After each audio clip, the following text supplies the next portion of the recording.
Bonjour, ici Anna Sambelli et voici le dernier jour de ce mois de défi, une vidéo par jour. Alors vous avez vu, le temps a changé, évidemment, on est dans les Alpes et la marmotte des États-Unis avait bien raison, l'hiver n'était pas fini.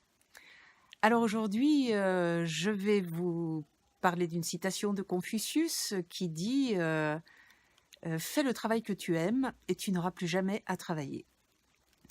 Alors, bah, si vous en êtes déjà à faire le travail que vous aimez, c'est super.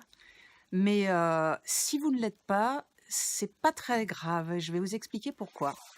Eh bien, en général, on est amené à faire le travail qu'on a le plus besoin d'apprendre par rapport, je dirais, au manque qu'on a vécu ou, ce dont on avait besoin en fait et qu'on n'a peut-être pas complètement reçu quand on était petit.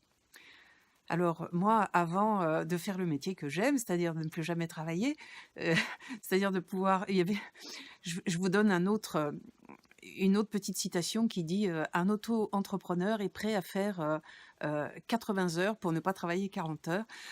C'est un peu le cas, mais comme on ne travaille plus, c'est pas grave. Hem, donc pour, le travail alimentaire, eh bien, moi, j'ai pas toujours été, ce que je fais maintenant, avant d'être, thérapeute à temps plein, j'étais institutrice et quand j'avais 18 ans, au sortir du bac, j'ai voulu absolument, chercher du travail, mais j'ai tout essayé. J'habitais à Paris, j'ai essayé, vendeuse, les parfumeries, les terrasses de café, rien, rien, rien, n'a jamais marché, sauf m'occuper d'enfants pour, les études, les cantines, et ça n'a pas été possible de trouver autre chose, bah, jusqu'à ce que je devienne, instit. Donc si vous avez choisi, bah, par exemple, comme moi, un métier de l'éducation, c'est peut-être parce que, vous avez, manqué d'énergie «paire» entre guillemets, et que vous avez envie de parfaire, une, éducation, avec, les critères, qui vous semblent, correspondre à vos valeurs d'aujourd'hui. Si vous êtes par exemple assistante sociale, eh bien, vous avez besoin d'apprendre quelque chose de l'ouverture du cœur et l'amour sans condition. Si vous êtes infirmière, vous avez besoin d'apprendre à prendre soin. Si vous êtes infirmier psychiatrique, eh bien, vous avez à prendre soin de vos états psychiques et peut-être apprendre à maîtriser votre mental. Et si vous avez, même des petits jobs, comme, bon, cuisinier, c'est pas un petit job. Enfin, si c'est cuisinier, c'est parce que vous avez besoin de mettre, de la joie dans votre vie et du vivant. Si vous êtes vendeuse, eh bien, vous avez besoin, d'apprendre, l'échange. Être vendeur, c'est bien échanger de l'énergie contre, des biens matériels.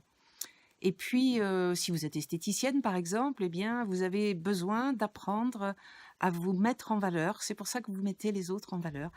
Voilà, et on peut décliner ça, à l'infini. Donc rassurez-vous, si vous êtes encore dans un travail alimentaire, c'est juste que vous n'avez peut-être pas encore complètement compris pourquoi c'était urgent et vraiment, nécessaire pour vous de passer par, ce travail-là.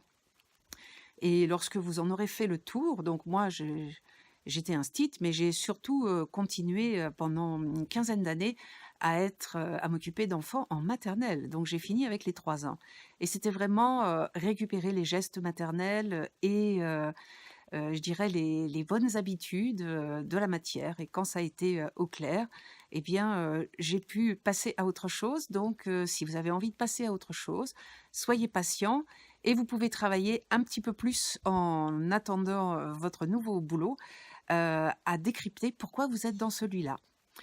Voilà, ici s'achèvent nos, 28 jours, de défi. Je reviendrai vers vous sans doute pour, d'autres défis. J'ai trouvé que c'était, aussi plaisant pour moi et voilà, je vous retrouve, un petit peu plus tard, pour, une nouvelle série avec un thème dont je vous parlerai bientôt.